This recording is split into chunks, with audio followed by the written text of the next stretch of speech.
گزشتہ 25 برس میرے کافی لکھنے پڑھنے میں گزرے ہیں۔ آپ کی شخصیت میں کافی تضادات ہیں۔ 1965 کی پاک بھارت لڑائی میں آپ بھارت کے خلاف لڑنے میں پیش تھے۔ اب آپ پاک بھارت امن مذاکرات کے سپاہی بنے ہوئے ہیں۔ اس قدر تضاد کیوں؟ تضاد نہیں ہے، جب لڑنے کی ضرورت ہوتی ہے تو لڑنا چاہیے، جب صلح کی ضرورت ہوتی ہے تو صلح کرنی چاہیے۔ اس میں کوئی تضاد نہیں ہے، یہ عقل کی کارروائی ہے۔ اس وقت جو بھارت کا موڈ تھا 1965 میں، وہ صلح کی بات نہیں کی جا سکتی تھی، اب جنگ کی بات نہیں کی جا سکتی۔ 1977 کی قومی اتحاد تحریک کے پس پردہ عوامل کون سے تھے؟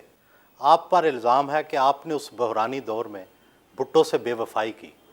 جن لوگوں کو میں پسند نہیں ہوں وہ تو مجھ پہ یہی الزام رکھیں گے۔ آئی سیلیوٹ ہم۔ ری ایکشن تھا ذوالفقار علی بھٹو کا۔ اب آپ جو جی چاہے کہیں۔ عوامل تحریک کے جو عوامل تھے وہ گٹھ جوڑ تھا فوج کے حاکموں کا، امریکہ کا اور مذہبی جماعتوں کا۔ انہوں نے فیصلہ کیا کہ بھٹو صاحب کی گورنمنٹ کو ہٹائیں گے۔ آپ زندگی بھر بائیں بازو کی سیاست کرتے رہے۔ بھارت اور تیسری دنیا کے کئی ممالک میں بائیں بازو کو پذیرائی ملی۔ پاکستان میں بائیں بازو کی سیاسی ناکامی کی وجہ کیا ہے؟ ہم ناکام نہیں ہوئے، بائیں بازو کی آواز پھیل رہی ہے، بائیں بازو کے نعرے پھیل رہے ہیں۔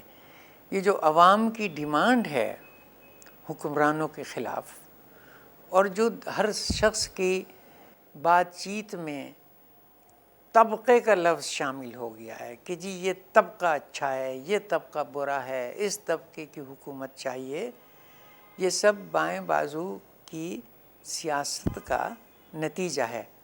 عوام میں جو پیدا ہو رہی ہے بیداری، وہ بائیں بازو کی وجہ سے ہے۔ اب آپ کہہ رہے ہیں کامیابی نہیں ہوئی۔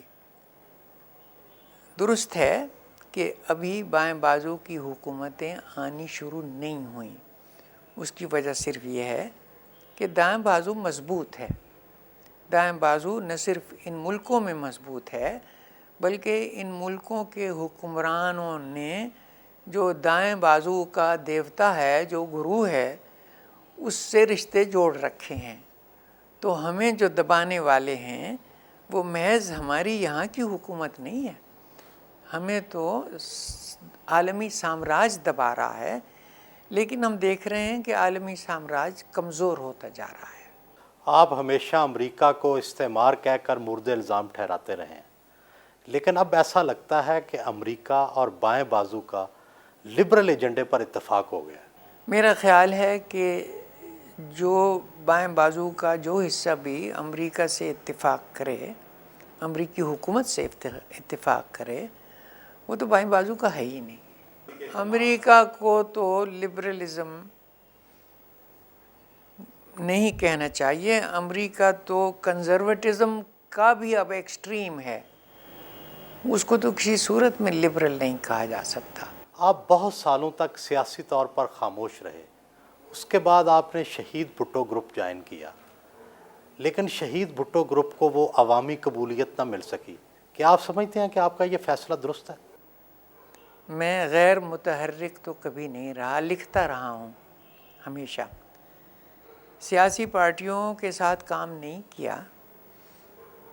کس پارٹی کے ساتھ کام کرتا؟ بے نظیر کے ساتھ کام نہیں کر سکتا تھا، نواز شریف کے ساتھ کام نہیں کر سکتا تھا، اور کوئی ایسی سیاسی پارٹی نظر نہیں آتی تھی کہ جس سے اتفاق ہو اور میں کام کر سکوں۔ اب ہوا یہ کہ مرتضیٰ بھٹو کو شہید کر دیا۔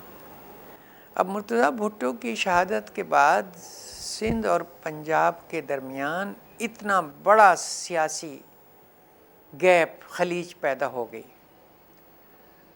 اب کوئی تو رشتہ رکھنا تھا، تو میرے لیے اور کوئی چارہ نہیں رہا ماں سوائے اس کے کہ سندھ کی سیاسی پارٹی سے